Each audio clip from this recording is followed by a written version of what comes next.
삶의 의미 주를 사랑함 주를 사랑함 내 삶의 목적 주를 예배함 주를 예배함 오직 주님만 오직 주님만 오직 주님만을 사랑합니다 오직 주님만 오직 주님만 오직 주님만을 예배합니다 주님은 여전히 그곳에 계시네 언제나 변함없이 영원히 사랑하시네 내 삶의 모든 것 다 주께 드리네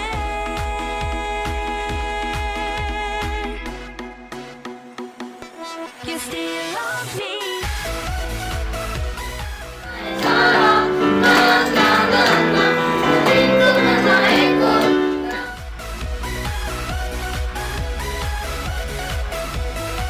주님의 사랑은 멈추지 않네 한결같네 주님의 사랑이 나를 채우네 영원토록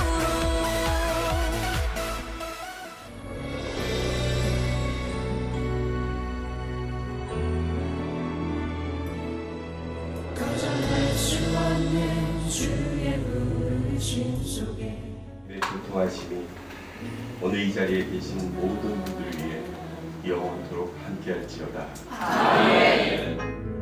처음 가는 길이기에 두려움도 있지만 나의 갈 길을 주가 예비하시네 나를 부르신 주의 뜻을 믿기에 어떤 장애물이 앞에 있어도 나보다 더 앞서가신 주의 걸음 뒤따라 나의 걸음을 믿음으로 옮길 수 있네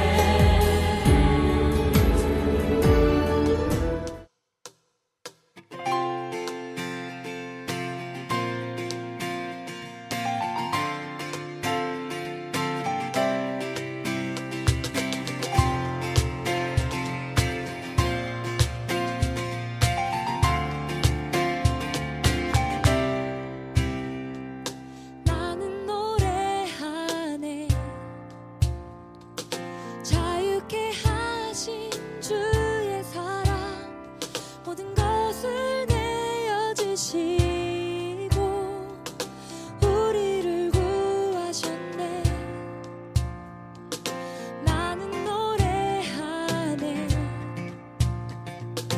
날 구원하신 주의 은혜 모든 것을 주께 맡기고 내 삶 주께 드리리 누가 우리를 주의 사랑에서 끊을 수 있으리 나 이제 주만 위해 살겠네 그 어떤 것도 막지 못하네 주님의 사랑 작은 나를 감싸네 오 주의 영광 안에 살겠네 오직 주님만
요한의 아들 시몬아, 내가 이 사람보다 나를 더 사랑하느냐 하시니 이르시되 주님 그러하나이다. 내가 주님을 사랑하는 줄 주님께서 아시나이다. 이르시되 내 어린 양을 먹이라. 아버지 하나님, 주님 감사합니다. 4년 전 주님께서 주신 말씀을 통해서 하나님 소망교회를 계속 세우시고 죄인된 저희들을 주님의 용서로 불러 모아주셔서 서로가 섬기고 사랑하며 하나님만을 찬양하고 이 땅에 땅을 딛고 살지만 마음은 하늘을 소망하며 사는 하나님의 가족을 만들어주시며 감사합니다. 오늘 이렇게 4주년으로 주님 앞에 나왔습니다. 주님, 그간 있었던 주님께서 보호하시고 인도하시고 축복하시는 모든 일들을 통해서 오늘 이 자리 주님께서 마땅히 모든 영광 받아주시기를 간절히 기도합니다. 저희들 마음의 깊은 곳에서 우러난 주님을 향한 찬양과 주님의 말씀을 듣고 주님 앞에 더욱더 사랑하고자 하는 결단이 있는 이 예배 될 수 있도록 오늘 이 자리를 인도하여 주시옵소서. 주님을 사랑합니다. 오늘 예배를 인도하여 주시옵소서. 감사하며 예수 그리스도 이름으로 기도드렸습니다.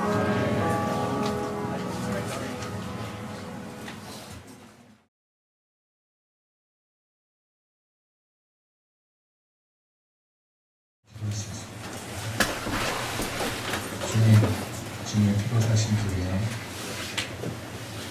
주님의 최선으로 세상의 가장 아름다운 이름인 그리스도인이라는 이름을 붙여서 이 자리에 불러오신 줄을 우리를 주셨습니다. 일주일 동안 예수 없다 치고 살았던 자들, 무늬만 그리스도인으로 살았던 자들, 세상과 열심히 타협했던 자들, 열심히 세상에 쫄아서 살았던 자들, 주님 주님 앞에 다시 엎드렸습니다. 저희가 얼마큼 주님과 멀어졌는지 보여주시고 또 주님 앞으로 당겨주십시오. 그럴 시간을 기대합니다. 예수님으로 기도드렸습니다. 아멘. 오늘 유난히 눈물이 많이 나서 예전에 작년이었나요? 오늘 모르겠습니다. 말씀을 전하러 가는데 눈물이 터진 거예요. 제가 눈물이 한번 터지면 주체를 못해요. 보통 설교를 중단할 수도 없고 난감만 했는데, 그리고 나서 예배를 마치고 내려왔는데 한 청년이 들어오더라고요. 그 청년은 교회를 다닌 지 얼마 안 됐나 봐요. 하나님을 인격적으로 만났다는 건 본인만 알겠지만 아닐 수도 있는 청년이 저한테 와서 그러더라고요. 근데 선생님은 왜 이렇게 울어요? 그때 제가 대답한 게, 근데 어떻게 하나님 예수를 생각하면서 안 울 수가 있어요? 우는 게 비명상이 아니라 안 우는 게 비명상입니다. 그래서 그냥 여기서는 마음껏 웃고 마음껏 울고 자기 이름도 떼고요. 세상에서 날 누렸던 거, 세상에 이런 거 우리 녹화를 많이 했잖아요.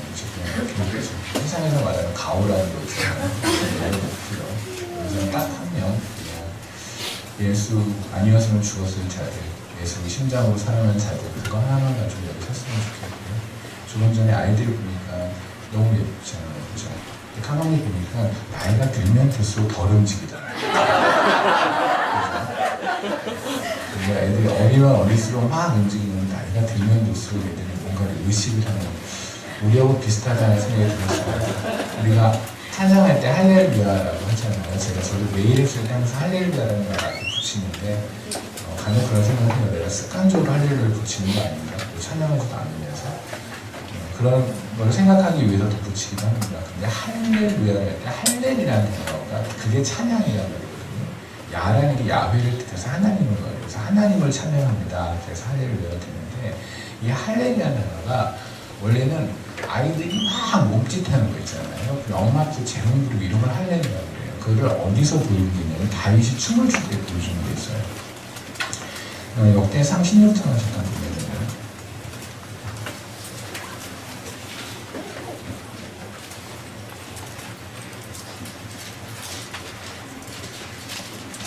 이 16장에를 보면 언약궤가 우여곡절 끝에 돌아왔습니다.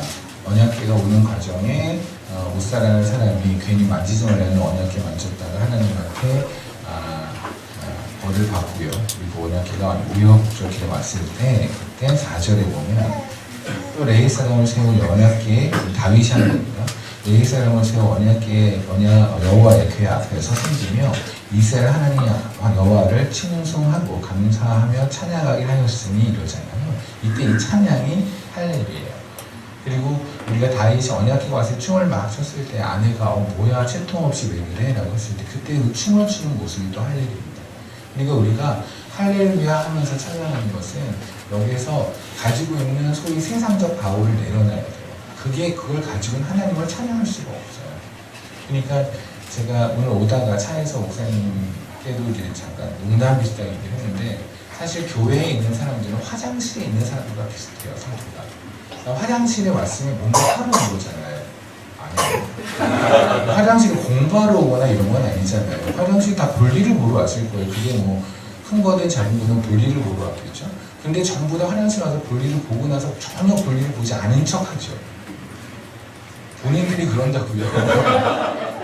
그래서 왜 본인이 물을 딱 들고 가는데 앞에 있는 사람이 어떤 용변을 보고 나서 그 멘트가 나면 뭐야 이러잖아요. 이분도 똑같은 게 나와요. 우리도 똑같은 게 나올 거예요. 그러니까 제가 나올 때도 누군가도 들으면서 뭐야 이럴 거란 말이죠. 결국은 거기 가서 상태가 똑같은 사람들이 있는 거예요. 그죠? 그래서 화장실에서는 조금 용변 보고 바지 좀 올리고 나오고 그래도 괜찮아요. 밖에서 그러고 다니면 이상하지만 화장실 안에서는 괜찮은 거예요. 교회는 죄인이라고 고백한 자들이 모이는 거예요. 우리는 우리의 육적인 정욕을 참지도 못하고 우리의 욕망을 참지도 못하고 우리는 우리를 너무나 사랑하고 우리는 나를 조금이라도 까는 사람을 죽이기까지 미워할 수 있고 만약에 가능만 하다면 죽이고도 싶고 나보다 조금 잘난 사람이 있으면 그리도 질투를 하고 그에게 흠을 발견하라고 애를 쓰고 그냥 그게 정도의 차이일 뿐이죠. 다 똑같은 자들이 모이는 거예요. 그러니까 그게 고백된 자들이 그냥 그 모습으로 주 앞에 나와서 주님 이런 자를 의인이라고 부르는 주님이 참 이상하지만 주님의 그 콩깍지를 도저히 이해할 수 없지만 그런 주님을 감사하고 찬양합니다 라는 자리죠. 그런데 여기에 오는데도 불구하고 나는 세상에서 무엇이다 라는 것을 가지고 온다면 그때는 시작부터가 잘못된 거죠. 그렇다면 하나님은 그것으로 찬양을 받으실 수가 없습니다. 그러니까 우리 좀 아이들 봤지만 크면 클수록 체면을 생각하잖아요. 몰라 이렇게 움직인다 다이가 몇 개지 이런 거를 하고 있는 건 아니지 않나? 율동 좀 바꿨으면 좋겠어 내년부터 이런 생각을 하거든요. 우리가 여기에서 자기 체면을 생각하니까 하나님 앞에서 그래요. 하나님 저 뭐 하는 사람입니다. 하늘 소망 교회가 원래 있던 멤버도 그렇고 새로 오신 분도 그렇고 그러니까 영수에 비해서는 세상에서 보면 뭐 저런 직업을 가진 사람이야 하고 다 쳐다보는 분들이 많이 있으세요. 뭐 변호사 계시고요, 스탠포드 박사 끝내고 교수님도 저희 경희대 교수님도 계시고요, 버클리 졸업하신 분도 계시고요. 그죠? 저같이 그냥 시골에서 사역하는 사람도 있고요. 그리고 그냥 뚱뚱한 주어지는 여러 각계 계층의 사람들이 있잖아요. 그렇죠? 근데 우리는 여기에서 그냥 똑같은 자로 설정을 합니다. 그러나 주님 눈에는 의인인 자, 이상한 자, 도저히 이해가 안 가지만 주님의 어떤 현상한 자들이 모여서 그냥 그렇게 사랑하는 거예요. 그러니 누군가가 실수를 하면 그냥 화장실에 들어가서 누가 방구 한 번 낀 거예요. 나도 낄 거잖아요, 좀 이따가. 그거 막 짜증내고 이러면 안 돼요. 지도 할 건데. 정도의 차이점이고요. 차이고 그리고 시간의 차이지 결국은 그럴 거란 말이에요. 그냥 서로 사랑하고 아끼고 그러는 것이 여기 안에서 나는 누구네, 나는 뭐하는 사람이네, 나는 얼마 재산이 있네. 하나님이 나중에 가서 여러분의 재산을 기억하실 것 같습니까? 성경에서 누군가가 얼마큼의 재산이 있었다는 걸 기록한 게 없어요. 그나마 우리가 볼 수 있는 게 느부갓네살은 이런 사람들 왕으로서 굉장히 잘 살았다라고 하는데 그 사람은 주 없이 살았잖아요. 결국 하나님 앞에 갔을 때 주 안에 있었냐 주 밖에 있을 밖에 없잖아요. 그렇죠? 주 안에 들어온 사람들끼리 파이팅하고 삽시다. 할렐루야 합시다. 그냥 정말 온몸으로 어린애처럼. 애들의 특징이 있죠. 애기들의 특징은 엄마가 웃으면 웃어요. 엄마가 울면 애기들 울어요. 그렇죠? 하나님이 항상 여러분 보고 웃고 있어요. 여러분의 삶에서 어떤 일이 있어도 우리는 웃을 수 있어요. 하나님만 본다면. 근데 우리는 하나님을 묵상하지 않고 거울을 지 얼굴을 묵상하니까 얼굴이 마음에 안 들죠. 그렇죠, 목사님? 본인이 아무리 생각해도 지 얼굴이 마음에 안 들니까 계속 인상을 쓰는 거예요. 하나님을 묵상합시다. 그리고 할렐루야를 외치면서 그렇게 활동을 삽시다. 또 하나 우리가 찬양한다는 말이 나오는 김에 시편 29편을 보면요. 오늘 조금 전에 아이들이 했던 찬양과 어린 아이들과 그리고 늙은 아이들이 찬양하는 모습이 너무 아름다워서 이 말씀은 오늘의 말씀의 주제는 아니지만 나누고 싶어서 95장에 보면요. 6절에 오라 우리가 굽혀 경배하며 우리를 지으신 여호와 앞에 무릎을 꿇자라고 했죠. 이때 무릎을 꿇는 걸 바락이라고 해요. 바라카라는 말이 행복이라는 말이고요. 그리고 아프리카 말에서도 아라카라는 말은 행복이고요. 우리가 바락이라는 사사 있잖아요. 그 사람도 이름은 행복이라는 축복이라는 blessing이라는 말에서 나옵니다. 근데 그 바락이라는 단어가 무릎을 꿇다라는 거에 있어요. 우리가 하나님 앞에 축복을 받는 거예요. 무릎을 꿇고 열심히 기도한다는 게 포인트가 아니라 우리의 존재 파악이 됐을 때 우리가 무릎을 꿇는다는 건 저분이 내게 앞에 계신 분이 어마어마한 분일 때 무릎을 꿇는 거잖아요. 고개 반드시 들고 이렇게 있을 사람이면 저 사람을 깔보는 건데 이거는 내가 상대할 사람이 아니에요. 그럴 때 무릎을 꿇죠. 그러니까 저희가 이 자존심 쟤는들 저희들 다 그렇잖아요. 자존심 하나로 인생 사는 인간들 있든 없든 가졌든 뭐하든 스펙이 어쨌든 간에 자존심 하나로 사는 사람들 그 사람들이 그 영광 앞에 그냥 자연스럽게 무릎을 꿇는 이 사회가 나는 망하였다가 고백했던 그 영광 그 하나님을 인정하는 것이죠. 내가 없어지는 거 그렇죠? 그게 바로 찬양입니다. 할렐루야 하시고요. 그리고 바라카를 하셨을 때 하나님이 정말 찬양을 받으신다고요. 한번 나눴던 것 같긴 하는데요. 옥합을 깬 여인이 있잖아요. 옥합을 깬 여인이 비싼 옥합을 깼으니까 여러분들 비싼 걸 막 깨가지고 교회를 가져오십시오. 이것도 하나의 큰 좋은 활로가 될 수 있을 거라서 그렇지만 그 얘기의 포인트는 그게 아닌 것 같아요. 그 얘기의 포인트는 옥합을 깬 여인이 자기의 머리를 풀어서 주님을 가르치켜요. 여기는 여인 옆에 계신 자매님들 보면은요, 우리가 보기엔 별로 아닌 것 같지만 집에서 엄청 신경 쓴 머리거든요. 저희가 보기에는 별거 아닌 것 같아요. 그러니까 자매님들이 갑자기 모자 썼다 그러면 일단 머리가 마음에 안 드는 거예요. 그래서 왜 자매님들이 어디 결혼식장이나 이런 데를 갈 때 가장 최후까지 손질을 보는 게 머리예요. 머리가 안 되면 안 나가요. 우리 전 대통령께서도 아무리 급하셔도 머리만큼은 신경을 쓰셨잖아요. 그렇죠? 그게 여자에게 있는 머리거든요. 근데 그 머리를 풀어 헤치고 머리카락으로 주님을 발효시켰다는 거는 다 포기합니다. 내가 여자인 것까지 포기하는 거예요. 그게 주님이 거기에서 영광을 받으시고 그래서 이 여인을 기억하라는 거예요. 이 여인이 깬 얼마짜리 헌금을 기억하라는 게 아니라 이 여인이 포기한 그 자기 자신. 그러니까 너희들이 어딜 가서 복음을 전해도 이 여인을 기억하라고 말씀하신 게 어딜 가서 복음을 전해도 너희들이 전해야 되는 복음은 그들의 자존심을 깨고 그들의 자아를 깨라는 말을 하라는 거예요. 그 얘기는 다시 가면 복음을 전하는 자들이 먼저 깨줘야겠죠. 밖에 나가서는 어쩔 수 없습니다. 세상에서는 여러분의 직함을 가지고 여러분의 직업을 가지고 얘기를 합니다. 그렇죠? 저도 그랬어요. 처음에 브리지로 있을 때 우리 조병아 박사님 삼성전자 전문님이시거든요. 삼성전자 전문님이에요. 그런 사람 사람일까? 발이 두 개, 정장으로 처음에 삼성전자의 전문이 뭐 하는 사람일까? 교회를 비행기 타고 오나? 이런 생각을 했어요. 그렇잖아요. 근데 우리는 이렇게 다 다양한 분상되고 사람들한테 이렇게 높임도 받고 사람들이 뭐 이러는 사람이 있어 라고 할지 모르지만요, 하나님은 그런 걸로 영광 안 받으신다. 여러분의 명함으로 영광 안 받는다. 내가 얼마큼 나를 잊었을 때. 그러니까 이런 거예요. 우리가 누군가한테 화를 내는 이유는 아직도 내 자존심이 살았으니까 그렇죠. 수만 가지 합리적인 이유를 대지만 결국은 내 수준에 안 맞는 거예요. 사람이 왜 저래? 그 얘기는 얘보단 내가 낫다는 거잖아요. 그 전제에서 이미 하나님의 영광을 못 받으세요. 하나님의 영광을 받으면 우리가 낮아지는 거잖아요. 그렇죠? 바울이 그러잖아요. 나는 죄 수준이고 괴수고. 그 말을 보면서 자꾸만 바울도 이렇게 죄 수준이 괴수구나. 나도 죄 져야지. 이러지 말고요. 그런 고백을 통해서 하나님을 받는단 말입니다. 그래서 오늘 이 예배를 통해서 오늘 슬라이드쇼를 보면서 야, 정말 낮아지신 분들의 그 성김을 보고요. 변치 않는 목사님의 분께 이제 또 신실하신 하나님 다시 한번 정말 할렐루야를 외치고 바라카대로 무릎을 꿇는 그런 자리에서 그러한 모습으로 그런 몸짓으로 하나님을 찬양하는 우리가 됐으면 좋겠습니다. 최소한 교회에서만 들어봅시다. 밖에 나가서 우리 잘 조절 안 되잖아요. 그렇죠? 내가 그리스도인이 세상 사람인지 구별 안 되잖아요. 밖에서는 그렇게 될지라도 안 그래야 하지만 나도 모르게 나의 정체성 잊어먹을지라도 그래도 최소한 교회와 그 교회에 연관되는 일을 할 그때만큼이라도 둘이 주제파하고요. 아니면 화장실에 있는 사람도 인정하고요.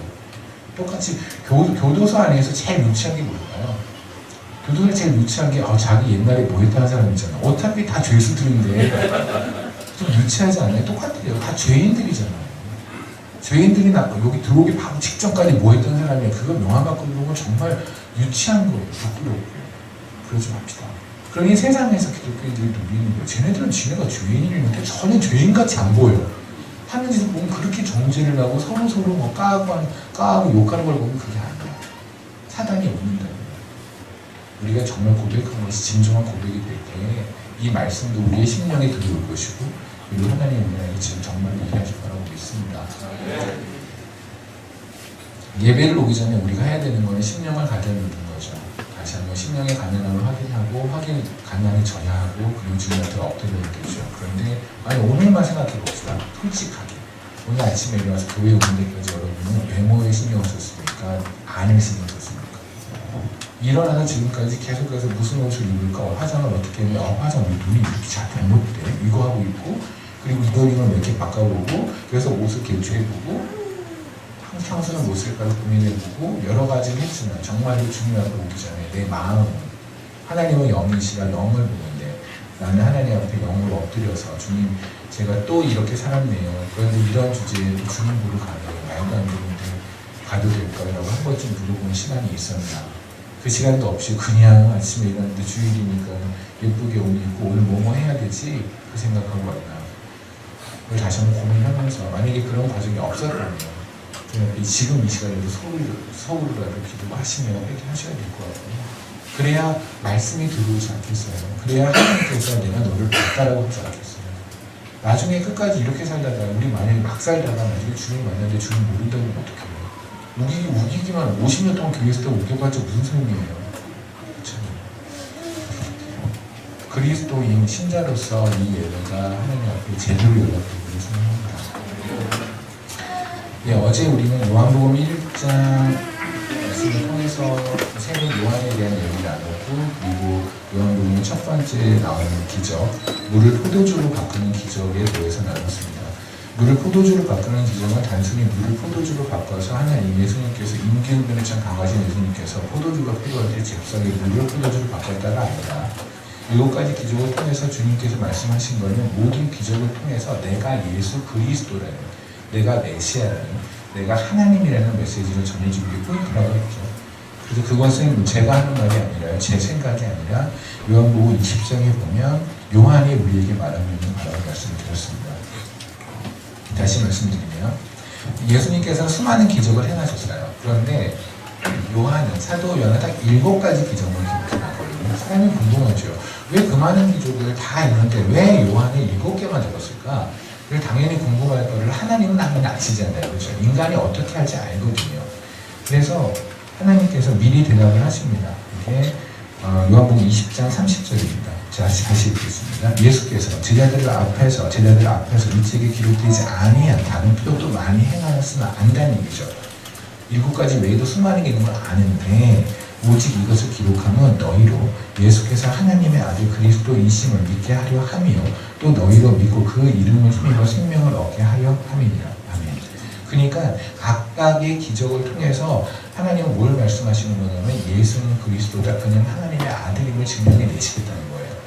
그런데 우리는 기적을 통해서 하나하나의 기적을 통해서 거기서 그리스도를 발견하지 않고요. 그냥 뭔가 힘센 귀신, 힘센 잡신도 할 수 있는 정도, 사탄도 할 수 있는 정도 수준을 기대한다는 거죠. 만수르는 하나님하고 관련이 없는 사람입니다. 그러니 부자죠. 그죠? 우리가 왜 어제 출애굽기에서 첫 번째 재앙에 대해서 잠깐 언급을 했었잖아요. 물을 피로 바꿔서 기공을 야기시켰죠, 하나님께서. 그때 물은 생명수라고 해서 나일강에 모든 물들은 사람들이 번영을 가져다 주지요. 그리고 생명을 갖다 주잖아요. 그런데 그것을 그렇게 갖다 주면 결국 죽음밖에 없어요. 그런데 문제는 뭐냐면 그거를 다시 노술쟁이들이 그걸 거꾸로 바꾸죠. 세상은 번영을 줄 수 있어요. 돈을 줄 수 있어요, 세상은. 차라리 돈을 여러분이 하나님하고 멀어지면 세상은 원할 수도 있어요. 그러니까 우리가 돈이 생기거나 내가 지금 좋은 집으로 계속 옮겨간다고 해서 하나님이 나 계속 축복해준다라고 하는 것은 정확한 등식은 아닐 수 있습니다. 그러니까 내가 그렇게 됨으로써 내가 원하는 비전대로 감으로써 내가 하나님을 점점 좀 잊고 하나님 멀어진다. 그러니까 이런 거 있잖아요. 일이 바빠지면 바빠질수록 교회 일을 못하고 기도하는 시간도 줄어들고 하나님 말씀도 못 본다? 그러면 하나님과 멀어지는 거죠. 그럼 이상하지 않아요? 하나님께서 복을 주셔서 나랑 멀어지게 만들리는 건 없잖아요. 그럴 수는 없죠. 어떻게든 하나님 옆으로 끌어당겨야 되는 게 하나님의 입장인데, 그렇다면 이 복이 과연 어디서부터 왔고, 아니면 하나님이 주신 복인데 나는 이 복을 제대로 쓰고 있는가 우리가 고민을 해봐야겠죠. 그렇죠? 그러니까 이런 거예요. 우리는 오병이어의 기적 같은 걸 보면서 그냥 하나님, 복 주시는 하나님, 빵도 주시는 하나님, 우리의 배를 채워주시는 하나님. 그런데 하나님 안 믿고도 배가 부른 사람들 많이 있잖아요. 그죠? 이만큼씩 나온 사람들 많아요. 통장에 돈 되게 많은 사람 많아요. 알고 봤더니 그 사람은 불교신데다 되게 많잖아요. 그죠? 그러니까 우리가 어떤 기적을 통해서 내가 지금 원하는 수준에서의 하나님을 원한다고, 하나님의 메시지를 받으려고 한다면 뭐를 생각했냐면 이 하나님, 내가 지금 생각하는 하나님이 예수 그리스도 오직 한 분, 그분만이 줄 수 있는 거를 지금 이 기적을 통해서 나에게 주겠다는 말씀인지를 고민해봐야 되는 거예요. 근데 그게 아니라 그냥 이 기적을 통해서 지금 받는 것들은 세상 잡신들도 주고 사단도 주고 세상도 주는 것들을 나는 이 기적을 통해서 하나님이 이것도 주셨네 라고 본다면 요한복음을 쓴 요한, 그리고 요한을 통해서 메시지를 주시는 하나님의 의도하고 전혀 다른 겁니다. 그래서 우리는 어저께 나왔습니다. 요한복음의 첫 번째 기적, 물을 피로 바꾸는 것은 우리가 자력으로 구제할 수 있다는 생각. 그죠? 왜냐하면 그 물은 6개의 율법을 손을 씻는 물통을 가져오라고 그랬잖아요. 손을 씻는 물을 통해서 자기가 깨끗해진다고 믿었던 그 율법을 지키는 율법쟁이들. 그 쟁이들이 하나님을 선포했습니다. 니네들은 절대로 구원을 그렇게 못 받아. 니네는 그렇게 깨끗해질 수가 없어. 니네가 깨끗해지는 유일한 방법은 뭐냐면 내가 너희를 깨끗하다고 그냥 선포하는 방법밖에 없어. 그러니까 너희가 깨끗해져서 내가 깨끗한 게 아니라 내가 깨끗하다고 내 스스로 암기해버리는 거야. 그거 외에는 방법이 없단 말이야. 예를 들면 이거죠. 이사야서 잠깐 보면 이사야서 1장입니다. 우리는 이 말씀에 굉장한 위로를 얻습니다. 사실 어마어마한 위로입니다. 이 말씀 때문에 우리는 사실상 삽니다. 이 말씀이 없었으면 우리는 죽었을 겁니다. 이사야서 1장 18절입니다. 여호와께서 말씀하시되 오라 우리가 서로 변론하자. 너희의 죄가 주홍 같을지라도 눈과 같이 희어질 것이요 진홍같이 붉을지라도 양털같이 희게 되리라. 아멘.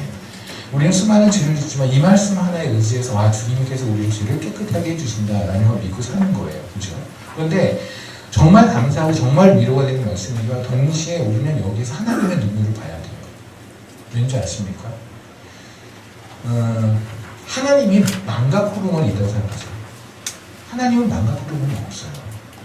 하나님은 기억하신 걸 잊을 수가 없어요. 본인 스스로가 그러신 분이 모든 걸 아세요.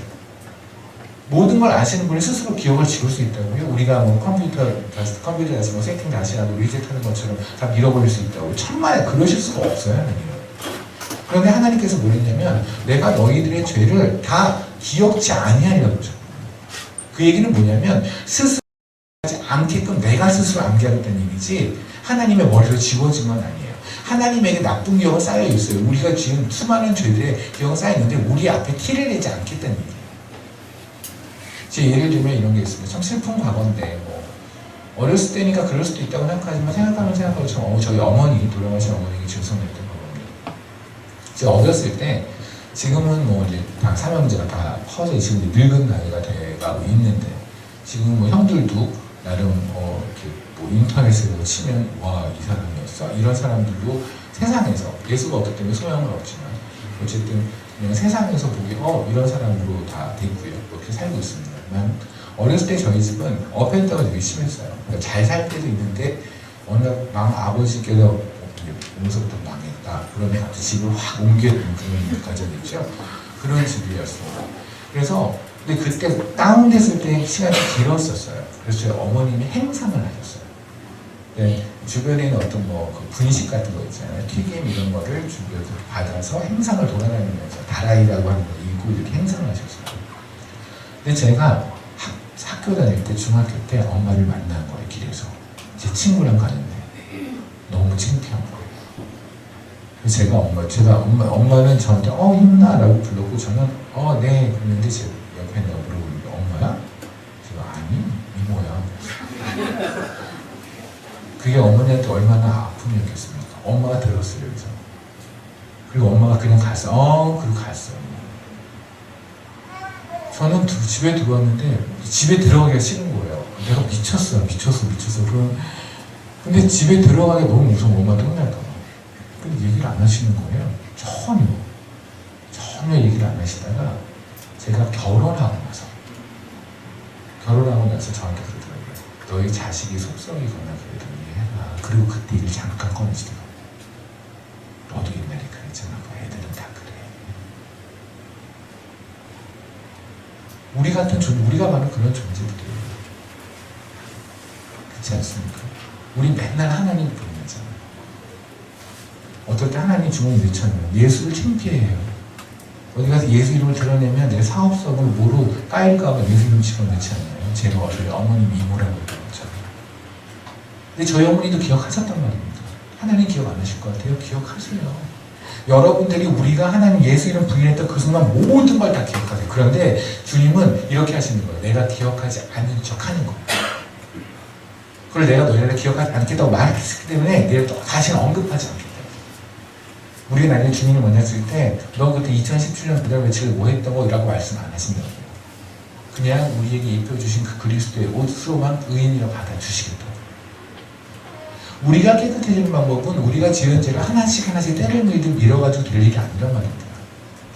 나를 보는 그분이 그분이 콩깍지를 끼워서 그분이 너는 의로워. 내가 너의 죄를 기억하지 않을게로 그분의 일방적으로 선포가 되지 않는 이상 우리를 살아날 방법이 없어요. 그러니까 이거를 착각하는 사람들이 뭐냐면 나 스스로 깨끗해질 수 있다고 생각하는 사람들은 뭐냐면 내가 스스로 그렇게까지 죄인은 아니라고 생각하는 거죠. 내가 때가 그렇게까지 낀 것 같지 않으니까 내 스스로 때를 밀면 내가 깨끗하다고 생각하는 거죠. 그러니까 스스로 주제 파악이 안 된 거죠. 그러니까 그들은 구원받지 않는 거예요. 왜냐하면 스스로 죄인인 걸 인정하지 않는 거거든요. 그래서 주님은 첫 번째 기적을 통해서 우리에게 말씀하신 거예요. 너희가 손을 닦는 물도 그렇게 몸을 닦아서 깨끗해지고 너희가 구원을 받았다고 생각하고 살았지 천만에 너희들은 구원을 받는 놈이 유일하게 나는 핏밖에 없어. 그게 바로 물을 포도주는 주님의 피를 상징하잖아요. 그래서 포도주를 바꿈으로써 교회를 탄생시키십니다. 바로 교회가 그렇게 태어난 거예요. 예수의 피로, 그죠? 그래서 어제 나눴잖아요. 사도행전에서 바울이 얘기를 하잖아요. 피로 사신 교회라고 하잖아요. 그 피로 사신 교회에 이제 드디어 교회가 생겼으면 그 안에 성도들을 채워야 되겠죠. 그 성도를 채우는 게 바로 두 번째 기적이라고 저는 생각을 하는데요. 제가 볼게요. 오늘 지금 이제 세션이 연결되는 거여서 보통의 설교가 보통의 설교도 제가 이렇게 짧게 하는 건 아니지만 그래도 오늘은 목사님께서 저한테 마음대로 하라고 그랬어요. 그래서 혹시라도 지금 제가 설교가 길어져서 피곤하거나 힘들거나 그러시는 분 있다면 목사님을 저주하셔도 되고 저하고는 전혀 상관없어요. 왜냐면 시키는 대로 하는 사람이에요. 제가 주를 만나고 배운 건 순종밖에 없어서. 그래서 목사님한테 이렇게 뭐라고 하시면 살짝 빠지기 좋죠. 43절. 43절에 보면 이 얘기를 알려면 이것부터 알아준다고 생각합니다. 아마 이게 지금 요 예배 시간에 모든 이 두 번째 기적이 안 끝날 것 같아요. 할 얘기가 많아서요. 그러면 또 점심 먹고 나서 세 번째 섹션에서 같이 하겠습니다. 3절에 이틀이 지나면 예수께서 거기를 떠나 갈릴리로 가시며 친히 증언하시기를 선지자가 고향의 높임을 받지 못한다 하시고 갈릴리에 이르시며 갈릴리인들이 그를 영접하니 이는 자기들도 영접에 갔다가 예수께서 영절 중 예루살렘에 하신 모든 일을 보았습니다. 아멘. 원래는 46절서부터 54절까지가 진짜 두 번째 기적에 관한 이야기인데 그 앞에 프롤로그처럼 43절부터 45절의 이야기가 있거든요. 이 이야기를 가만히 보면서 예수님은 스스로 신뢰를 떨어뜨리는 반응을 하셨어요. 무슨 말씀이냐면 주님께서 갈릴리로 가시면서, 갈릴리로 가시기 전에 주님은 사마리아에 있으셨거든요. 사마리아는 이게 이스라엘이면요, 이스라엘이 솔로몬 이후에 르호보암 때 반으로 나누어집니다. 나누어져서 여기가 남쪽에 사우스 주다가 되고요, 그리고 이쪽이 북쪽에 이스라엘이 되거든요. 이 북쪽의 이스라엘이 나중에 아시리아한테 당함으로써 사마리아로 변해요. 이 사마리아가 생기고 이 위쪽에 이렇게 생긴 여기가 갈릴리예요. 그래서 주님께서 원래 태어나실 때는 여기 베들레헴에서 태어나시죠. 그리고 애국으로 가셨다 돌아오실 때 여기로 오지 못하고 위로 올라가신 거잖아요. 이렇게. 그렇죠? 그러니까 사마리아에서 사마리아 여인을 만나고 그리고 나서 갈릴리로 가셨다 그 말이에요. 그게 지금 4장의 두 번째 기적의 처음이신 시작 부분입니다. 그런데 주님께서 뭘 하셨냐면 친히 증언하시기를 선지자가 고향에서 높임을 받지 못한다. 그러니까 주님은 원래 태어나신 고향은 베들레헴이지만 인생의 대부분을 사신 건 갈릴리잖아요. 그러니까 고향이죠, 거기가. 그러니까 고향으로 가시면서 제자들에게 야, 거기 가면 사람들이 나 환영하지 않을 거야, 나를 높이지 않을 거야 라고 했단 말입니다. 그럼 제자들은 어떤 예상을 했을 거냐면 예수님은 무슨 일인지 모르지만 사람들이 무시를 하거나 내지는 박해를 하거나 뭐 이런 일이 벌어지겠지 라고 생각을 하고 단단히 각오하고 갔을 텐데 45절에 무슨 일이 일어났냐면 갈릴리에 이르시면 갈릴리인들이 그를 영접했는데 이는 자기들도 명절에 갔다 예수께서 명절 중 예루살렘에서 하신 모든 일을 보았습니다. 이상하잖아요. 영접했잖아요. 그러니까 예수님이 하신 말씀이 틀렸단 말입니다. 그러면 지금 제자들은 이랬을 거예요. 뭐야, 하나님의 아들이셨네. 되게 뭐 다 아는 것처럼 말했는데 바로 지금 들어가면서 입구에 들어가면서 얘기하는 거 거의 한 3시간 후에 도착할 건데 나 가면 까인다. 그럴 때 가는 사람들이 뭐 프랭카 들고 여기 있는 것처럼 환영이다 뭐 이렇게 있단 말이에요. 그러니까 주자들은 이게 무슨 일이야? 그럼 갑자기 예수님에 대한 신뢰가 푹 떨어질 수밖에 없겠죠. 이 사람 진짜 선지자 맞죠? 이 사람 진짜 하나님하고 가까운 그런 사람 맞죠? 라고 생각할 수 있잖아요. 그런데 이거는 예수님이 틀린 게 아니에요. 왜 틀리지 않았냐면 보세요. 44절을 다시 볼게요. 친히 증언하시기를 선지자가 고향에서 높임을 받는다고 되어 있잖아요. 이걸 영어 성경으로 보면 이 높임을 honor이라고 그래요. 영광을 누리는 것. 그러니까 주님께서 말씀하시는 건 뭐냐면 내가 거기에 가면 사람들이 날 honor하지 않을 거야. 그 말이에요. 그런데 45절에 보면 갈릴리에 이르시며 갈릴리인들이 그를 영접하니라고 되어 있잖아요. 이 영접 웰컴. 그러니까 우리가 웰컴하고요, 아누를 헷갈리면은 주님 입장에서 안 받은 거예요. 뭐냐면 주님께서 이러셨잖아요. 내가 거기를 가면 사람들이 내가 선지자가 고향에 가면 그들이 나를 영접하지 나를 높이지 않을 거야, 언어하지 않을 거야, 영광을 누리지 않을 거야, 찬양하지 않을 거야. 그죠? 그런데 분위기상은 굉장히 열성적으로 찬양하고 환영하는 분위기잖아요. 그런데 그건 웰컴이면 그러면 하나님은 영광을 받은 적이 없단 말입니다. 그러니까 여러분이 이 예배 자리에서 웰컴하는 사람이면 하나님을 웰컴하는 정도의 사람이라고 한다면 그런다면 여러분은 예배자가 아니라서 여러분을 통해서 하나님 예배받지 않는다고요. 그럼 웰컴하고 아노의 차이점은 뭘까? 조금 전에 완전히 말씀드렸잖아요. 내가 나를 포기하지 않는 상태에서 주님과 노래를 생각하면 웰컴이라니까요. 우리가 누군가를 환영하는 사람들이 있지만 자기가 자기를 포기한 적이 없어요. 그냥 집을 청소하고 누군가를 환영하는 거죠. 나를 드러내는 거죠. 그렇죠? 그래서 더 자기를 높이죠. 평소에는 청소도 안 했다가 손님 올라오고 그러면 갑자기 청소하고 뭐 그래서 물어보잖아요. 남편이 물어보잖아요. 오늘 누구 오니? 오늘 신방이 있어. 그럼 갑자기 청소하는 거예요. 그러니까 누가 올 때 더 뽀대나게 하기 위해서 사람들이 티가 알고 와 하고 감동하게 하기 위해서 보여주는 게 웰컴이에요. 아들은 뭐냐면 나를 인정하고 포기하고 엎드리는 거예요. 무릎을 꿇는 거예요. 그게 하나님이 영광을 받으시는 거예요. 그러니까 제가 영광을 드리는 방법에 대해서 말씀을 드렸던 것 같은데 영광을 우리가 하나님께 드리는 거는요. 생각을 해보세요. 하나님은 가장 높은 곳에 계시죠. 또 모스트하이잖아요. 그럼 가장 높은 곳에 계신 분에게 우리가 하나님 내가 당신의 이름 높여드립니다 라고 할 수가 없지 않아요? 그분은 가장 높은 곳에 이미 계신데 어떻게 더 높아져요? 그건 거짓말이에요. 그건 그냥 언어의 유희예요. 그죠? 여기 변호사님 계시는데 언어의 유희라는 거 있잖아요.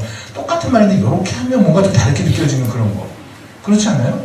그냥 하나님은 가장 높으신 데 계시는데 우리가 하나님 내가 당신의 이름 높여드립니다 그러면 뭔가 옆에서 볼 때 야, 저 사람 정말 믿음이 있어 보여. 그렇지만 하나님 입장에서는 내가 더 이상 갈 데가 없는데? 그렇지 않아요? 네가 뭐 하는 거지? 내가 갈 데가 없어. 더 더 이상 어디로 가야 되는 거야? 나 어디로 가? 나 꺼져? 나 꺼져야 되니? 그럼 영광이 아니잖아요. 그러니까 하나님께 영광을 돌리다고 하면 하나님 제가 당신의 이름을 높여드립니다. 근데 시편에도 그런 표현이 있거든요. 우리가 하나님 이름을 높여드리는 표현이 있어요. 그럼 그 표현이 틀리는 거예요? 아니요, 안 틀려요. 그 표현은 맞아요. 그런데 이것이 어떻게 되냐면 높이려면 하나님이 더 모스트 하이에 있다면, 그리고 우리가 여기 있잖아요. 여기 있는 상태에서 이게 이 사이에 갭이 있잖아요. 그죠? 그런데 이거는 이 하나님의 계신 이 가장 높은 곳에 계신 그분의 영광과 그분의 거룩함의 변함이 없단 말입니다. 그럼 이 갭을 넓히는 방법은 내가 엎드리는 방법밖에 없죠. 그렇지 않나요? 내가 거기에 밥맛이 사실은 하나님께 영광을 드릴 수가 없어요. 여러분이 여러분의 직업, 여러분의 이름, 여러분의 스펙, 여러분이 가진 무엇, 그것 여러분이 가지고 있는 성격, 그 꼬라지들 다 가지고서 하나님한테 영광을 올려드린다고 한다면 하나님 영광 받을 수가 없다니까요. 그것은. 근데 우리는 이상한 방법으로 영광을 드린다고 생각해요. 우리 걸 다 유지를 해요. 다 포기할 마음이 전혀 없어요. 다 유지한 상태에서 거기에서 일부를 떼어서 하나님께 마치 용돈 드리듯이 하나님 이것도 그냥 좀 쓰세요. 하면서 드리면 하나님께서 우와 하고 받는다고 생각을 한단 말이에요. 그 대표적으로 착각하는 게 바로 11조예요. 우리가 11조를 드리면서 그냥 인상 많이 쓰잖아요. 그렇죠? 특히 돈을 많이 벌면 벌써 11조에 대해서 굉장히 가슴이 아프죠. 이게 돈을 안 벌면 뭐 한 10만 원 버는데 만 원 드리는 건 그렇게 어려운 건 아닌데, 이게 갑자기 돈의 액수가 늘어나면 늘어서 11조도 갑자기 부담스럽고 주님이 좀 너무 은혜롭지 않은 것 같고 주님이 저한테 가혹같이 나오고, 그죠? 그렇게 은혜를 받는데도 불구하고 막 가혹하냐고. 그래서 결국 생각하는 게 뭐냐면 11조는 드리되 다른 헌금을 줄이는 방법으로 결국은 마치는 그런 일을 하잖아요. 11조가 뭘까요? 11조는 하나님이 여러분의 10분의 1의 돈이 그리도 필요하실까요? 제가 어느 교회에서 한번 말씀드렸어요. 저는 여러분들이 성경과 하나도 안 줘도 돼요. 그래도 하나님의 나라는 이루어져요. 하나님의 성경은 이루어져요. 성경 없는 얼마 냈다고 이러고 선교사를 조이는 그런 교회도 있는데요. 안 주셔도 돼요. 나중에 보자고요. 나중에 봐서 주님 오신 날 어떻게 되는지 보자고요. 일종의 협박인가 이래요. 만약 협박으로 들렸으면 뭐 근데 11조라는 걸 잘 기억하세요. 11조는 주님께서 말씀하신 제가 말라기에서 물론 11조가 많은 곳에 나와요. 아브라함한테 11조, 멜기세한테 되죠. 멜기세는 예수님의 구약에서 예수님이 나타나셨던 모습입니다. 근데 그건 중요한 얘기다 보니까. 그런데 우리가 이제 보통 교회에서 크게 써놔서 11조를 사람들한테 강조하기 위해서 쓰는 게 바로 말라기 3장이죠. 어제도 했으니까 말라기가 어디 있는지 아시죠?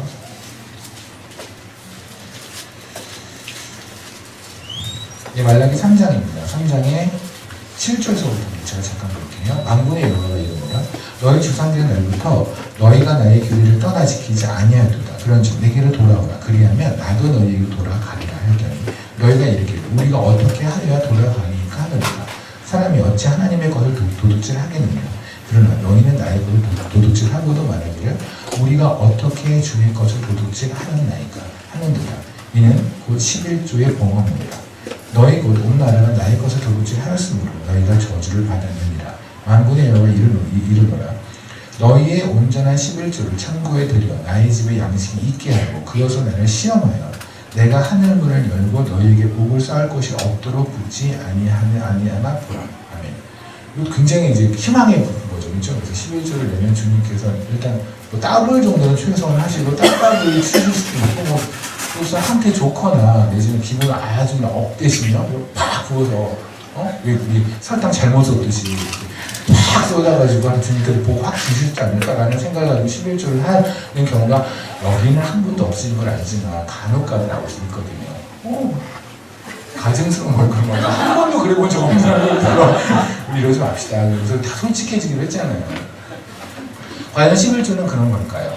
근데 여기서 우리는 11조에 대한 얘기를 할 때 하나의 단어를 우리가 주목할 필요가 있는데요. 뭐냐면 하나님께서 너희가 온전한 11조를 내면은 내가 하늘문을 열고라고 하셨죠.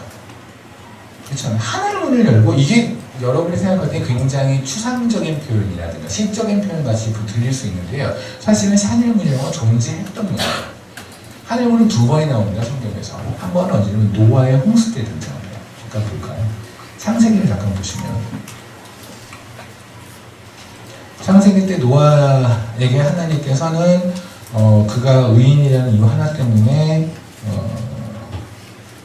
방주를 맡게 하시죠. 120년 동안 방주를 만들었습니다. 사실 노아의 고통을 생각해 보세요. 우리가 주님한테 했던 어떤 약속들을 1년도 제대로 지켜본 적이 없는데 1년인 거예요. 올 초에 했던 그 수많은 다짐들 중에 지금 지키는 게 뭐 몇 개나 있을까요? 그런데 방주를 만든다? 거기 산에서 방주를 만든다? 왜? 홍수 날 거기 때문에. 중요한 건 그 당시에 있던 사람들은 홍수가 뭔지를 몰라요. 한 번도 큰 길을 경험해 보지 않는 사람들한테 홍수가 난다는 거예요. 말도 안 되는 거죠. 얼마나 놀랐을까요, 사람들이? 그런데 그 놀림을 참아가며 그들에게 하나님의 말씀을 전하며 방주를 만들었던 노아. 또 우리가 생각하는 그 정도 수준의 순종이 아닙니다. 우리가 그냥 쉽게 말해서 그냥 노아 그런 순종했던 방주 만들었던 사람 정도로 우리가 껌칫듯이 얘기할 수 있는 소리 사람이 아닙니다. 근데 이 노아가 이제 방주를 다 만들었어요. 그럴 때 하나님께서 이제 홍수를 하시잖아요. 이때 7장에 보면 11절입니다. 노아가 600세 되던 해 둘째 달 곧 그달 11일 그날에 큰 기품의 샘물이 터지며 하늘의 창문이 열려 이러죠. 그러니까 무슨 말씀이냐면 하늘의 창문이 있었다는 거. 이게 하늘의 문이거든요. 그래서 성경의 버전에 따라서는 게이트 오브 헤븐이라고도 하고요. 윈도우즈 오브 헤븐이라고도 해요. 문이거든요. 그래서 그럼 이게 하늘의 문양이 과연 무엇일까? 이게 출발한 건 뭐냐면 아마 창조과학을 조금 보셨거나 읽어보셨거나 이런 분들은 아실 텐데요. 창세기 1장을 잠깐 보시면 하나님께서 둘째 날에 물을 양쪽으로 나누세요. 물 궁창을 만드세요. 아시죠? 이거를 보통 읽으면서 안 믿는 사람이 많더라고요. 그리고 아무렴 그랬겠어. 물이 공중에 떴다는 얘기가 뭐야? 이런 듯 하는 사람이 있는데 떴다는 얘기예요. 보세요. 6절에 하나님이 이르시되 물 가운데 궁창이 있어 물과 물을 나뉘라 하시니 나눈다라는 게요. 예를 들어서 빵을 하나를 줬는데 이 빵을 제가 만약에 재원변호사님한테 드리고 이거 좀 나눠 드세요 그랬더니 네 그리고 요만큼을 띄워서 주면은 되게 못된 거예요. 나눈다라는 건 보통 반을 나누는 거죠. 그러니까 세상에 있는 모든 물을 하나님께서 모아서 반을 나눠서 하나는 저 위쪽에 놔두고 하나는 아래쪽에 놔두는 겁니다. 그런데 중력을 만드신 분이 하나님이시잖아요. 그죠? 그러니까 중력을 만드신 분이 하나님이신데 만약에 중력을 어기고 공중에 물이 계속 떠있다면 하나님 스스로 질서를 어기시는 거잖아요. 하나님 그러시는 분이 아니거든요. 그러니까 제가 오늘 나누겠지만 오늘 아니면 내일 나누겠지만 주님께서 무리를 걷는 거잖아요. 그게 바로 그 사건이에요. 세상의 가치를 이기겠다는 거예요. 세상에서 이기고 세상이 가지고 있는 모든 상식이죠. 중력이라는 상식을 이겨버리는 거예요. 그게 그리스도인 거예요. 그 믿음을 가지고 사는 사람들. 그런데 보세요. 물이 두 개로 나눠서 이제 바다 아래쪽 우리가 보는 물들 있잖아요. 이쪽에 있는 물이 있고 여기에 있단 말입니다. 여기는 이제 그냥 그 공기가 이렇게 있고요. 그러면 여기 있는 물이 떨어져야 되잖아요. 공중에 없으면. 얘네들을 막아줘야 돼요. 이 막아주는 어떤 레이어, 판 같은 게 존재를 해야 되겠죠. 이 판에는 분명히 이렇게 문들, 수문처럼 우리가 댐을 막는 문이 있었을 거란 말이에요. 이 문을 열었더니 물이 다 쏟아졌다 이 말이에요. 그러니까 생각해 보세요. 지금 현재 우리가 바다나 이런 강에서 보는 물이 어마어마하잖아요. 근데 우리 생각해도 아무리 비가 많이 와도 딱 산을 덮칠 만큼의 비를 본 적은 우리는 없거든요. 근데 당시에는 모든 물이 산 끝까지 덮쳐가 다 죽은 거예요. 그래서 우리는 잘 안 믿어요. 하나님도 참 시적 표현이 능하셔. 이렇게 그게 아니라 그 어마어마한 땅에 있는 물과 같은 양의 물이 위에서 쏟아졌단 말입니다. 그러니까 땅을 다 덮지요. 그래서 난리가 난 거죠. 그렇죠? 이때 한번 땅에 하늘의 문이 열렸어요. 그리고 모든 문이 쏟아졌어요. 근데 물이 없어요 이제. 그런데 그 뒤로 이 문은 그냥 잊혀졌어요. 마치 하나님도 잊은 것처럼 한 번도 언급을 안 하고 사셨어요. 그러다가 창세기 때 열었던 이 문을 말라기 가서 구약이 끝나는 마지막 성경에 가서 하나님께서 이걸 말씀하시는데 지금 말라기의 내용은 우리가 여기만 딱 보면 하나님께서 복 주시고 싶어서 아주 안 달라지는 거지만 사실은 말라기는 하나님이 너무너무 화가 나신 상태예요. 오죽하면 이 사람들이 갔다가 그 재물 같은 거를 잡잖아요. 그럴 때 재물 잡을 때도 상태 좋은 거 안심, 등심, 그거 진해가 먹고 상태 안 좋고 상해 보이는 거죠. 이런 거 하나님들이 이랬단 말입니다. 그러니까 하나님께서 니네 왜 그러냐 했더니 또 언제 제가 그랬어요. 나눠 먹었잖아요, 제가. 이런 인간들이에요. 말라기의 내용을 보면은 정말 막 짜증이 나면서도 자꾸만 나가고 막 그래요. 진짜 하나님 정말 날 지금 살려놓으신 게 은혜다. 이 생각이 들어요. 제가 사는 방법과 그들이 사는 방법이 참 다르지 않았던 것 같아요. 참 후졌어요, 그분들. 하나님이 굉장히 화가 나셨다가 지금 갑자기 11조를 일하시는 거예요. 그럼 네가 11조를 지키면 내가 너희에게 복을 줄게 라는 얘기를 하시는 겁니다. 근데 그 전제가 뭐냐면 내가 하늘 문을 열 거예요. 근데 하늘 문을 열면 지금 이거 허당이에요. 왜냐하면 열어봤자 아무것도 안 나오거든요. 이미 물 내려왔거든요. 그러면 문을 연다는 건 뭔가 내려와야 되죠. 그럼 우리 한번 유추해 봅시다. 처음에 문을 열었을 때 어마어마한 저주가 쏟아졌어요. 맞죠? 그 저주는 누구에게 해당되냐면 전 인류에게 해당되는 저주였어요. 맞죠? 그럼 이번에 하나님의 문을 열고 내리는 복은 최소한 하나님 스타일로 보면 전 인류를 커버하는 복이어야 해요. 맞죠? 그러니까 누군가 잘못을 했을 때 애가 잘못하면 100대를 때리고 잘하면 사탕 하나 주면 안 되는 거예요. 잘못 벌과 칭찬하는 이 상을 주는 것이 비등해야 되죠. 그럼 문을 열고 저주는 이만큼 전 인류를 다 죽이는 그러한 저주를 내리셨는데 복은 그냥 여러분 지갑에 얼마 채워주는 정도의 복이라고 한다면 하나님은 되게 이상한 분인 거예요. 이해하시겠나요? 그러면 그 복은 우리가 생각하는 그런 복이 아니란 말입니다. 돈 몇 푼, 통장에 얼마 들어오는 거, 내가 생각하는 그 정도 수준이 아니라고. 그럼 뭘까요? 이 세상을 다 커버할 수 있는 그런 복이 누굴까요? 예수 그리스도밖에 없어요.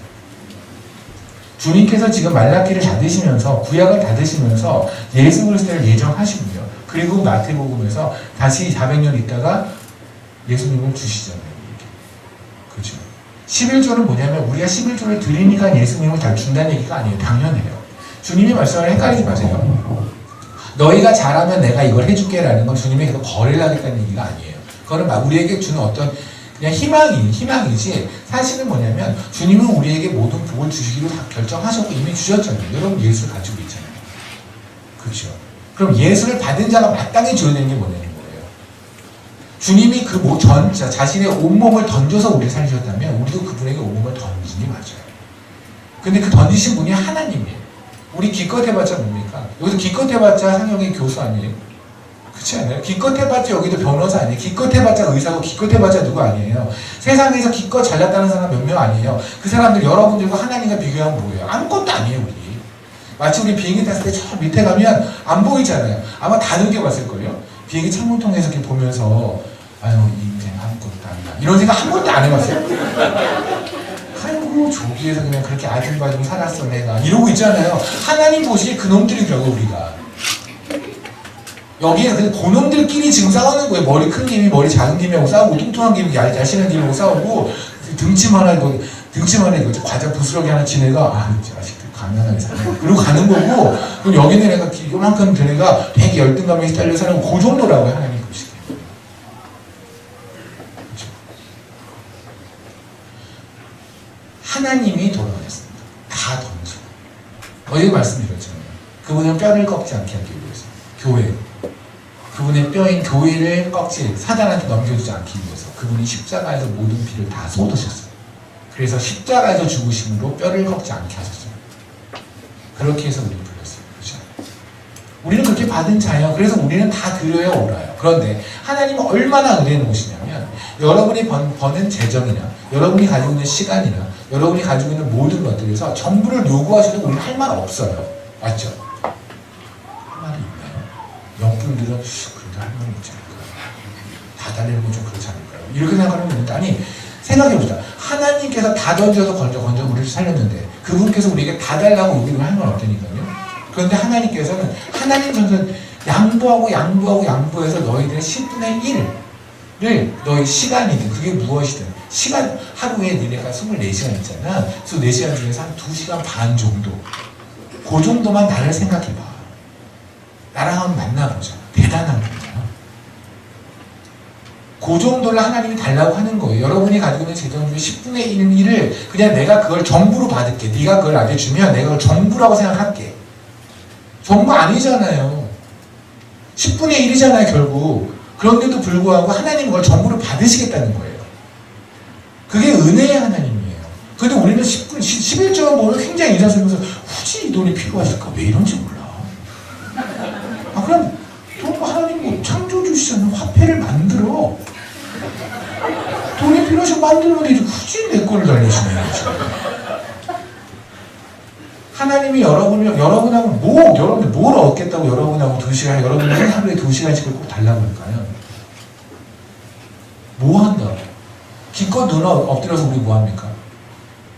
처음에 사랑합니다, 하나님 찬양합니다 시작하지만 결국 본론으로 들어가잖아요. 지금 제가 또 이게 또 필요하고 또 요새 또 심령이 무지하게 안 좋은 상태가 그리고 재웅 전도사가 알아서 다뤄주십시오 이러고 하잖아요. 우리 2시간 동안. 근데 그거라도 하라고요. 하나님이 원하는 그거라도 하자. 그거라도 하게 만나자. 우리 왜 시골에 계신 할아버지, 저희 어머니들 계시잖아요. 부모님들 계시잖아요. 가끔 가면 가서 뭐해요? 여러분들 재롱 떠나요? 나이가 무슨 재롱 떠나요? 가서 맨 뭐하냐면 피곤해. 그것만 해요. 계속 명절 동안 내내 피곤해 그러다 와요. 뭐 일하느라고 피곤하고. 그런데 어머니들이 그러죠. 왜 피곤했어? 자. 자요. 그래서 또 피곤해. 밥 먹어요. 네, 왜 뭐 하려면 피곤해. 자. 그러고 와요. 그러면서 뭐 하냐면 그냥 회사에서 있었던 일, 뭐 했던 일, 불평 같은 거 얘기를 해요. 처음에 뭐라고 물어보죠. 엄마 어머니 건강하세요? 어머니 잘 드시고 그래야 돼요. 근데 요새 회사가 힘드네. 이거 하고 있는 거예요. 그래도 엄마는 오기를 원한다. 그런 말 하더라도 오라고. 내가 너의 얼굴 보고 싶고 너의 목소리 듣고 싶어. 우리 같은 것들이 뭐라고? 우리 같은 게 뭐라고 가서 맨날 해봤자 궁시렁밖에 안 해도요.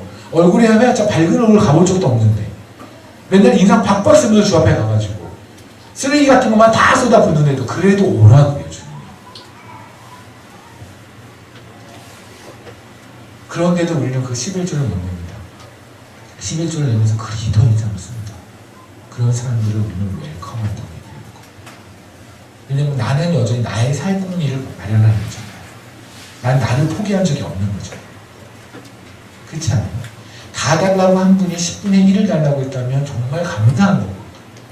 아니 10분의 1 갖고 되시겠어요 주님? 이렇게 해야 정상인 건데 우리는 10분의 1에다가 그게 너무 부담스러워서 주님한테 받은 은혜가 없는 것인데. 가버나움입니다. 지금 이 사건이 이제 벌어지는 게 가버나움이거든요. 가버나움이 어떤 곳인지 아세요? 가버나움은 베드로의 장모가 고쳐진 곳이에요. 가버나움 하나님은 굉장히 주님은 많은 이적들을 해놓으셨어요. 그리고 우리는 거기가 베드로의 집이 있는 곳이라고 생각하고 있고 마태복음 4장 11절에 보면 주님이 거기서 사셨다고 해요.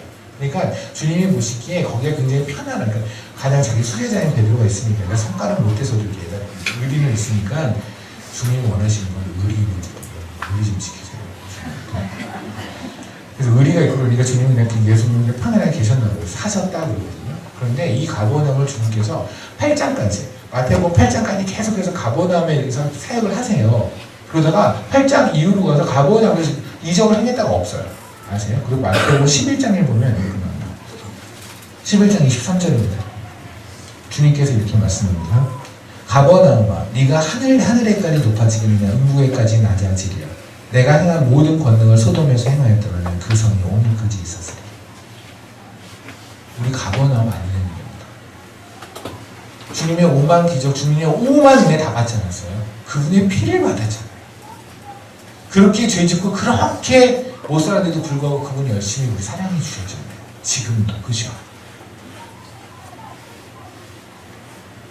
그런데 주님이 혹시 우리에게 이렇게 말씀할 수 있단 말입니다. 내가 너희를 사랑했던 그 사람을 쟤들을 사랑했으면 쟤네들은 너희 같지는 않았습니다. 내가 가버나움에서 했던 이런 이런 가르침을 소돔, 옛날에 그 틀렸던 그 소돔, 자취도 없이 사라졌던 그 소돔, 거기서 했더라면 그들이라도 나한테 반응했을 거다. 니네는 뭐니? 맨날 은혜를 받았다, 찬양한다, 손 높이 올리고 뭘 하는데 도대체 니네 삶으로 나를 찬양하는 게 뭐야? 단 한 명도 용서를 못 하잖아요. 기껏 선교 보내면 선교지 가서 현지인들 앞에서 왕되고 있어요. 돈 가지고. 나 돈 있거든요. 선교사거든요. 현지를 표현하면서 이렇게 표현해요. 얘네들이 사람들이 뭘 줘도 감사한지 몰라. 우리가 감사한 거 제일 몰라요. 아세요?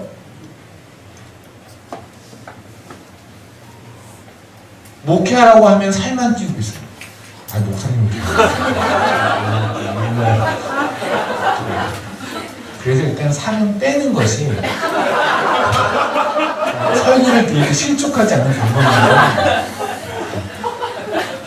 그렇다고 제가 살 빠진 목사님을 욕할 수도 없잖아요. 상식적으로. 우리 그런 수준 아니에요. 그렇죠? 은혜는 다 받았습니다. 예수의 목숨을 받았습니다. 하나님이 자를 위해 죽었답니다. 그걸 믿는답니다. 그런데 뭐 하는 겁니다. 그래서 주님이 이렇게 말씀하시면 우리 끝이에요. 내가 너한테 준 은혜를 사람을 죄를 줬더라. 최소한 쟤는 너처럼 안 살았을 거야. 그렇지 않나요? 호세아서를 보면 나오죠. 여자를 만났더니 여자는 가서 또 바람을 피고 다른 남자는 잠을 자요. 창녀해. 또 데리고 왔더니 또 몸을 빨아요. 또 데리고 왔더니 또 몸을 빨아요. 우리 그렇지 않나요? 주일마다 데리고 와서 말씀 가르쳐주시면 또 내일 월요일에 가서 세상 가서 또 가는 거예요. 세상의 가치에 또 당하고 또 그들을 찾아다니고 아니죠. 당하는 것도 아니에요. 그들하고 찾아가요. 세상의 가치를 찾아가서 거기에 무릎을 꿇고 저랑 하룻밤만 자주십시오라고 얘기를 해요. 그리고 또 주님은 너를 사랑한다고 또 데리고 오세요.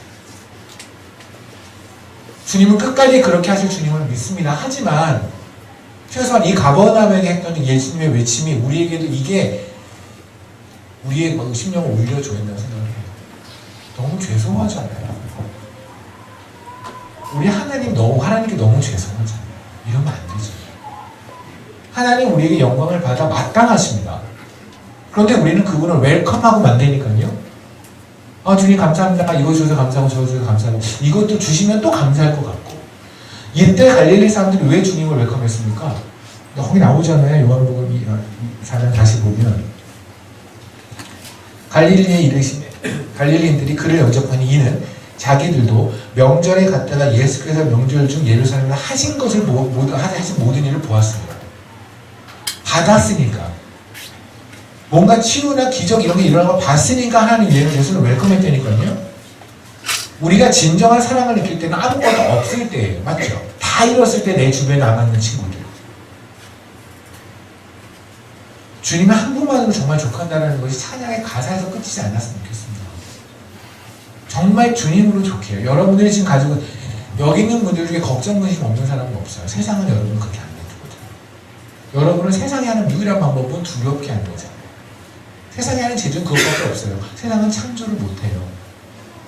제가 출애굽기에서 다시 한번 말할 수 있겠지만 출애굽기 제약 중에서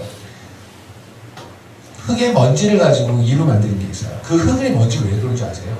그게 땅의 신이라고 하는 그걸 믿었거든요. 애국 사람들이. 그 신을 창조주로 믿었어요. 그런데 창조주는 하나님밖에 있는 창조라고 생각하는 건 세상을 말해요. 그러니까 삼성전자에서 또는 어디에서 애플에서 만들어내는 걸 창조라고 생각해요. 천만에 우리는 창조할 능력이 없어요. 창조는 하나님에서 이미 6일째 끝났어요. 그 이상의 창조는 없어요. 그죠? 근데 우리는 계속해서 까분단 말입니다. 우리가 까분다면 하나님께서 뭐라도 하느냐.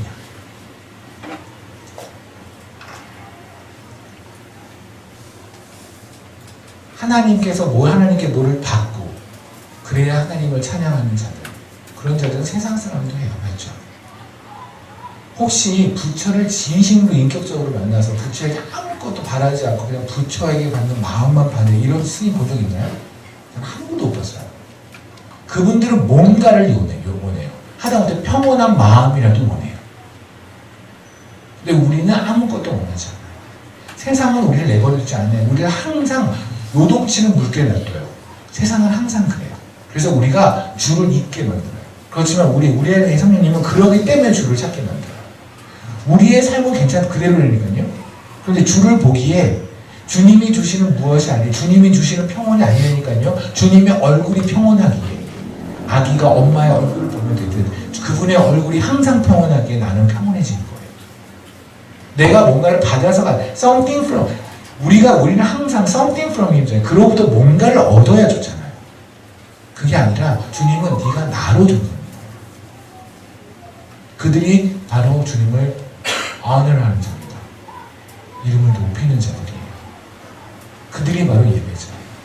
여러분이 만약에 예배자가 아니라면, honor하는 자가 아니라면 주님에게 오는 무엇 때문에 주님을 믿거나 주님에게 오는 무엇 때문에 기도의 자리에 자꾸만 엎드린다든가 주님이 오는 무엇 때문에 엎드린다고 계속 그 하고 있다면 여러분들은 하나님 보시기에 최소한 모르겠습니다. 여러분의 구원에 대해서 제가 말씀드리는 건 아닙니다. 다만 오늘 지금 이 시간에 하나님께서 여러분을 예배자로 보진 않을 겁니다. 왜냐하면 이런 말씀하셨잖아요. 그들이 나를 높이지 않는다고 말씀하셨잖아요. 그들은 프랭카를 들고 소리치며 예수 연을 했지만 주님이 보시기는 아니란 말입니다. 말씀을 정리하겠습니다. 정말 정리하겠습니다. 또 안 믿는 분이 계시는데 정말 정리하겠습니다. 짧은 시간이었지만 우리는 여러 가지 얘기를 나눴습니다. 주님은 근데 그 얘기의 포인트는 이겁니다. 주님은 찬양하는 겁니다. 그리고 그분의 영광을 드리는 겁니다. 돈이 많고 내려놓을 게 많아서 아니요. 제가 얼마 전에 필리핀을 가서 사역을 하다가 필리핀이 아니라 나이로비에서 버스로 했을 때 한 14시간 정도가 걸립니다. 근데 거기 가서 하는데 딱 정말 많은 말씀을 나누면서 너무나 은혜가 모았는데요. 그 중에서도 참 은혜를 제가 받은 분이 어느 할머니 오셔서 10실링이에요. 그게 한국 돈이면 100원? 120원 정도 되는데 10실링짜리를 저한테 예배가 다 맞춰서 3일 집회를 끝났는데 제 손을 쥐어주시고 악수하면 쳐다보세요. 마치 뇌물 주듯이. 그래서 제가 받았는데 딱 이렇게 받자마자 알죠. 동전이니까. 난 10실링 한입 하시고 이것도 안 됩니다. 그분은 다 내려놓으신 거예요. 아세요? 내가 지금 가진 것 중에 이만큼 내려놓고 우리는 막 인상 쓰고 있잖아요. 그런데 우리가 보기에 10실링이라는 게 100원이 한 것도 아니지만 그분한테는 다 하나님이 원하시는 건 그런 거랍니다. 여러분이 내려놓은 총 애기 중에서 중요한 게 아니에요. 그게 아니란 말입니다. 여러분이 이제 지금 회사 가서 일을 하고 사업을 하고 어디서 무슨 일 해서 재력을 버는 것도 그 이유가 뭐냐라는 걸 명확하게 하고 거셔야 돼요. 그래야 여러분이 예배자가 돼요. 그렇다면 여러분의 판단도 되게 쉬워져요. 내가 지금 굉장히 바빠서 지금 요번에 예배를 못하고 어디 가야 될 것 같아. 그런데 과연 내가 지금 이 하는 일 자체가 나는 그리스도인으로서 예배자로서 살아가는 게 먼저라고 한다면 어느 걸 먼저 포기해야 되는지가 그런 게 명확해지잖아요. 선이. 그렇지 않아요? 그게 바로 판단 기준이에요. 근데 그런 건 안 하고 무조건 어디 가가지고 기도만 가서 주님 저 왼쪽 갈까요? 오른쪽 갈까요? 그랬더니 보통 그러면요 지가 가고 싶은 쪽에 마음이 생겨요. 이쪽 갑자기 불이 켜지는 것 같으면 아 주님이 그러면 왼쪽으로 가라 하니 제가 그러면 우리 예배를 포기하고 이쪽으로 가는 방향을 하겠습니다. 요즘 출장 다니고 있습니다. 그리고 출장 가서 하고 또 돌아오는 거예요. 그러니까 할 때 그래 항상 그렇지 않아요? 주님이 그때 아니에요. 주님은 보통 짱돌이 날아가는 방향으로 가라고 해요. 좁은 길. 하기 싫은 거. 그러니까 주님이 어느 쪽으로 갈까요? 근데 이쪽으로 가라는 말이 있으면 갑자기 갑자기 예수 믿던 것 같아. 그리고 다시 들어가고 지가 원하는 대답, 마음의 울림이 있을 때까지 하는 거죠. 그러다 갑자기 지가 원하는 마음의 울림이 딱 생기면 눈을 딱 뜨는 거예요. 주님이 이 마음을 주셔서. 확실한가요? 주님이 주신 마음이? 주님은 실수가 없으세요. 주님이 주신 마음이면 그건 반드시 이루어졌어야 돼요. 여러분이 하는 것 중에서 주님 주신 마음이라고 해서 얼마나 헛손질 많이 했습니까? 그죠? 주님이 이런 마음 주셔서 제가 이 사업을 시작했어요. 그리고 꽈당. 주님이 이런 마음을 주셔서 제가 이렇게 했어요. 꽈당. 그런 경우 되게 많잖아요. 없는 척 한다, 저 얼굴. 많잖아요. 그게 바로 뭐냐면 어제도 말씀드렸죠. 하나님의 이름을 망령되이 그러다 십계명을 어기신 거라고요. 함부로. 난 적자고요. 그리고 하나님이 원하시는 삶을 삽시다. 직접 가세요. 학교 가세요. 여러분이 하시는 일 현장에 계세요. 거기에서 하나님께 영광을 드리는 예배자로 사세요. 버스 안에서도 여러분은 예배자예요. 승객이 아니에요. 길에서도 보행자가 아니라 여러분은 예배자예요. 우리는 다 예배자예요. 저도. 남편과 아내가 잠자리에 들 때도 두 예배자가 만나요.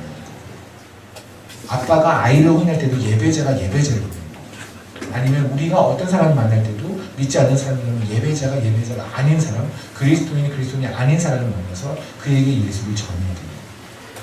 그죠? 그건이에요. 그럼 명확해지잖아요. 그러면 우리의 삶에서 우리가 무엇을 할지가 명확해지잖아요. 그렇다면 최소한 주님한테 이런 소리 듣지 않습니까? 가고 있는 것 같은 소리. 예수님 나를 환영을 하되 나를 언을 하지 않는 자 이라는 말씀을 언제까지 듣지 않을 거라고 생각합니다. 아멘. 좀 이따 우리 또 뵙게 될 겁니다. 그래서 두 번째 기적을 마저 나눌 겁니다. 지금 나눴던 말씀들 기억하셨으면 좋겠고요. 기도하시겠습니다. 주님 감사합니다. 이 자리에 함께 하셔서 주님에게 건드리지 않았으면 좋겠다는 그 부분까지 다 건드려 주셔서 감사합니다. 하지만 분명히 주님께서 저희를 치부까지 건드셨다면 그것을 치료하시고 회복시키겠다는 주님의 선포라고 저는 믿습니다. 저희가 주님이 원하는 방법으로, 방식으로 그런 삶으로 살아가기를 원합니다. 지금 저희 삶에 적극적으로 개입해 주십시오. 그렇게 주님을 기대합니다. 예수님의 이렇게 올렸습니다.